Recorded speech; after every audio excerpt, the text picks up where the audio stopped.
Hola queridos amigos, nuevamente con ustedes, su doctor Maximiliano Moreno, el médico que ha trabajado en los Andes, en la costa, en la Amazonía y que ha estado en momentos críticos como en la guerra de la frontera norte desde el año 2008, en el terremoto de Esmeraldas y Manabí en el año 2016 y en estos momentos críticos como fue la pandemia, donde Quito, donde estoy residiendo, fue la ciudad más afectada y en este momento en el que Quito es el centro de la corrupción en el Ecuador, mientras que Guayaquil y Durán son el centro de la guerra al narcotráfico y de los carteles del narcotráfico de la costa del Pacífico de Sudamérica. Para entender lo que estamos viviendo, tenemos que tener muy en consideración las elecciones de Estados Unidos, porque las elecciones de Estados Unidos son tan trascendentes para América Latina e inclusive para países como la Comunidad Económica Europea, todo lo que era Europa Occidental, y también para países del sudeste asiático como Corea, Japón. Esto nos hace ver lo trascendente que es las elecciones de Estados Unidos. Y el problema que vemos es que,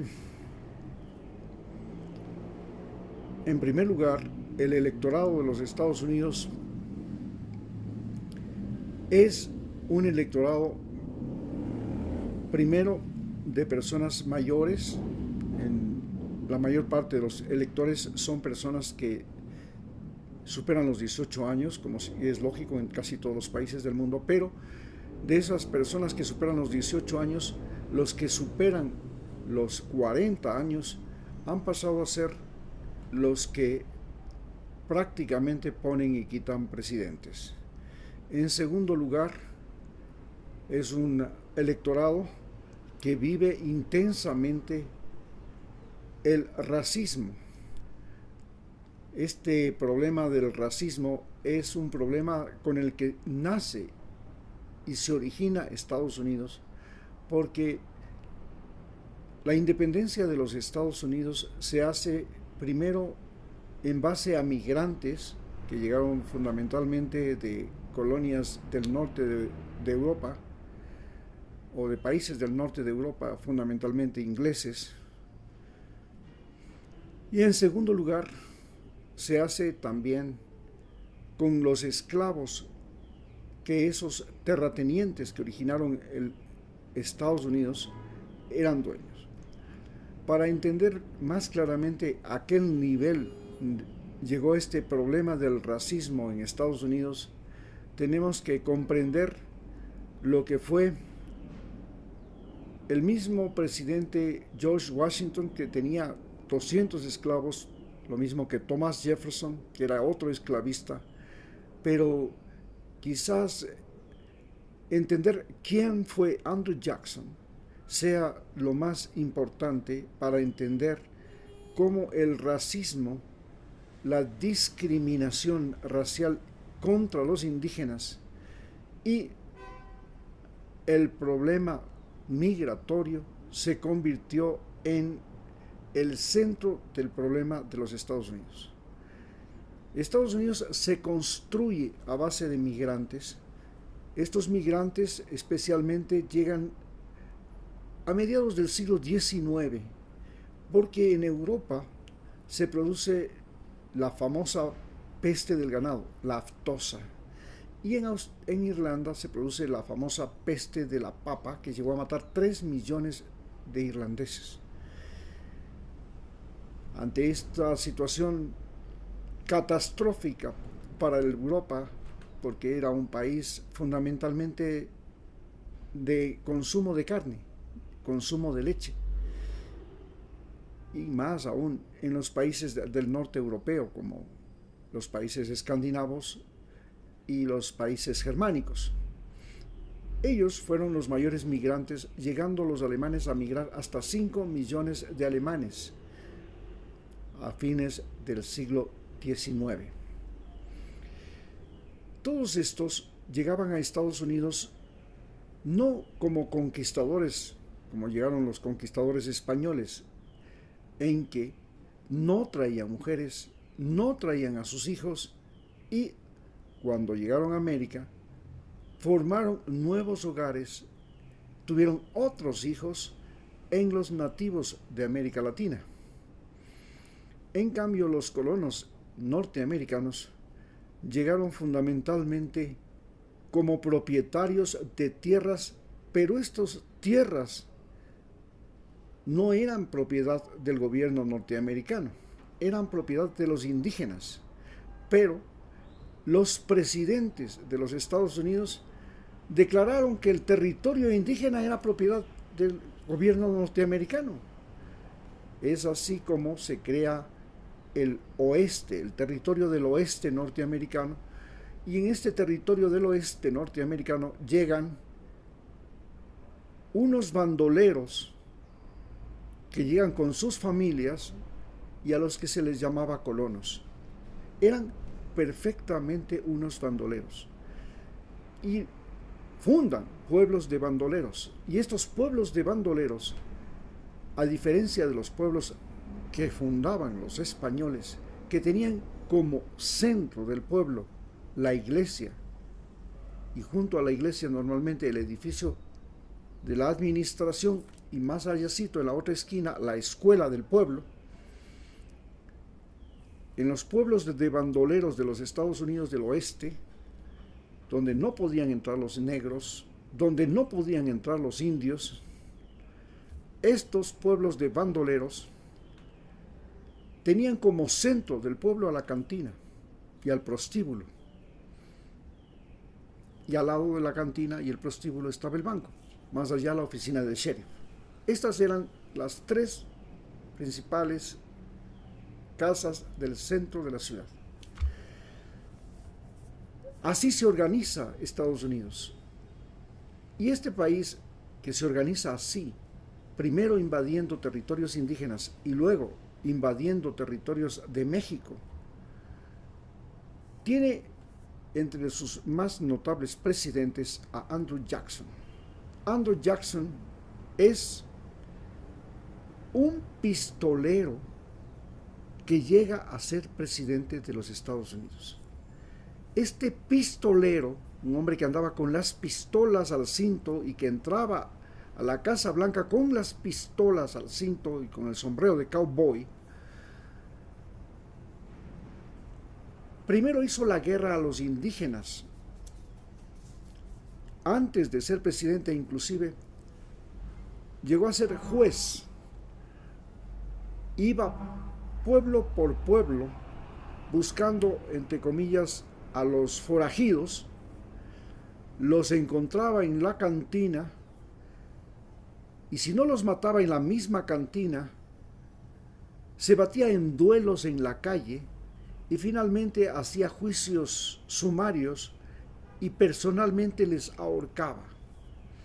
Es así como llega a ser famoso Andrew Jackson y se convierte en candidato a la presidencia de los Estados Unidos. Gana la presidencia de los Estados Unidos y es el presidente que llega a tener tanto poder como lo tiene ahora el presidente Donald Trump.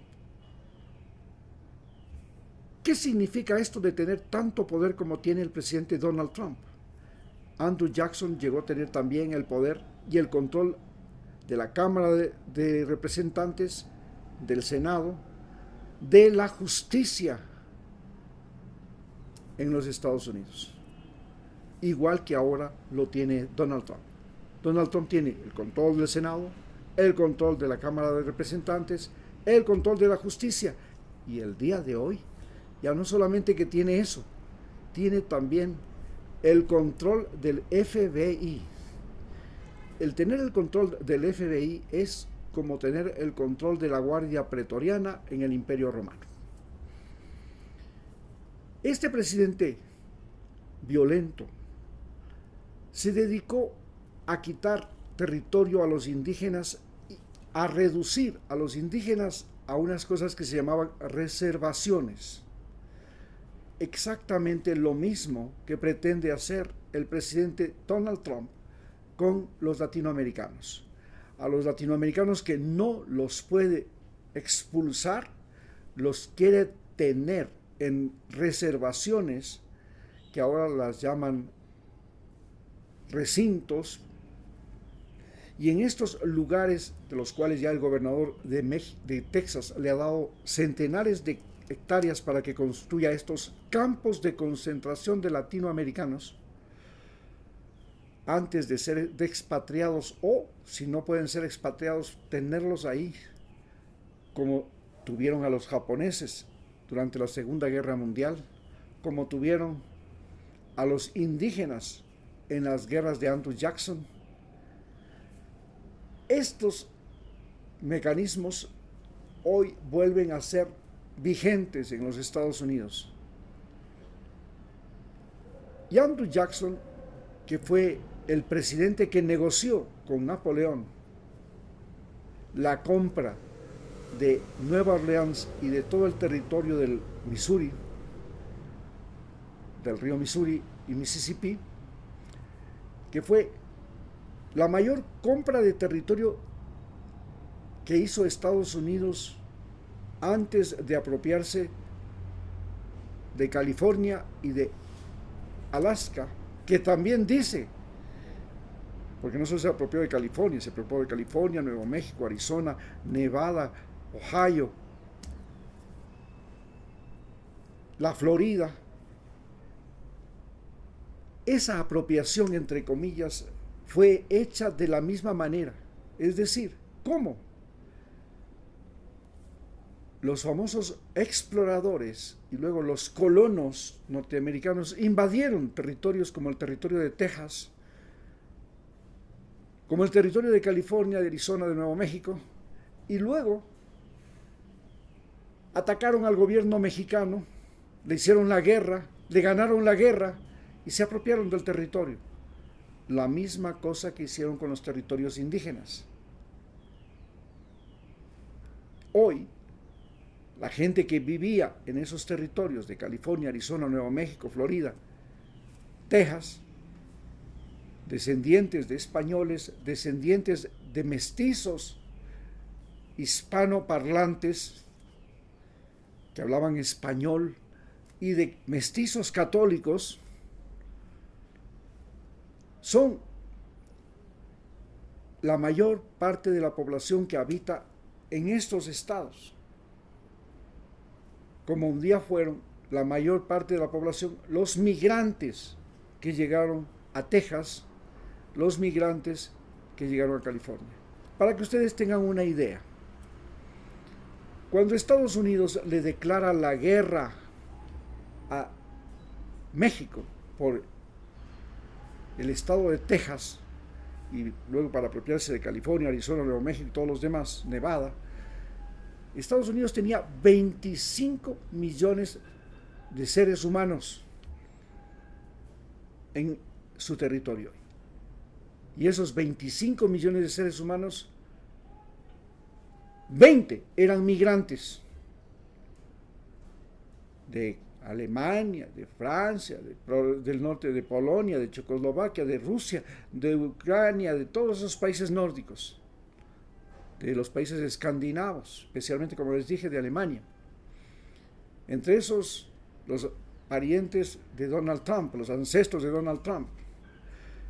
En cambio, México apenas tenía 5 millones de habitantes. Todo el imperio mexicano, enorme, desde California hasta Nicaragua prácticamente, porque iba a Guatemala y Nicaragua era prácticamente parte de México, pero digamos que la frontera con Guatemala por lo menos, era una población de apenas 5 millones de habitantes. Hoy, la población de los descendientes de hispanoparlantes en los territorios de Florida, Arizona, California, Nuevo México, Ohio, Nevada, todos son la mayor población de esas regiones. Ya les superan a la población de arios.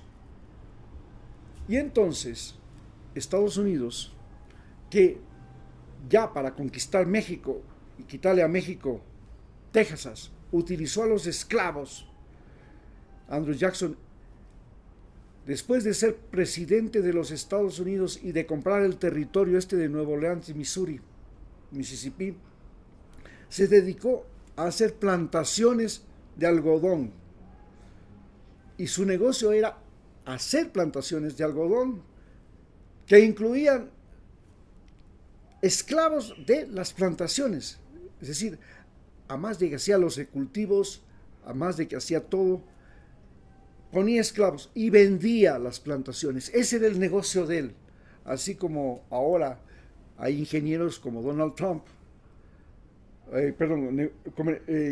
empresarios como Donald Trump y su padre, que construyen edificios y luego venden los edificios, venden los apartamentos o rentan los apartamentos.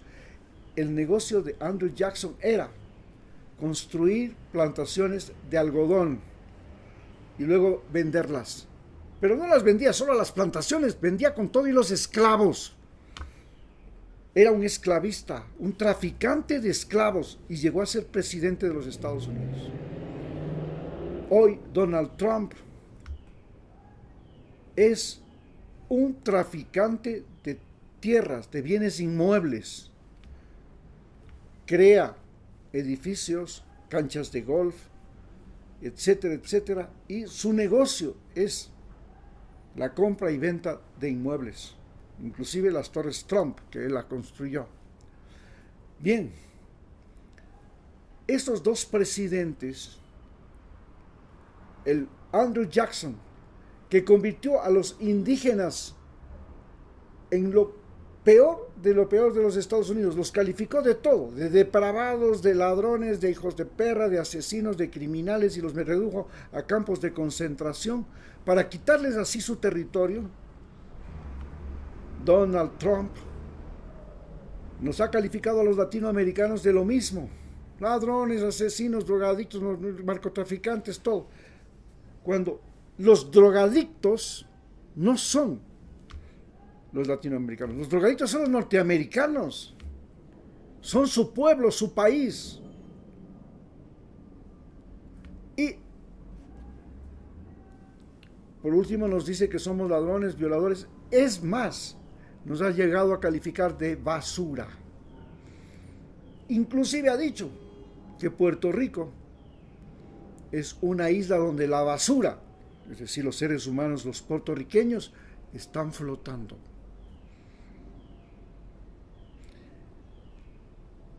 Nos avecinamos a una guerra entre Estados Unidos y América Latina.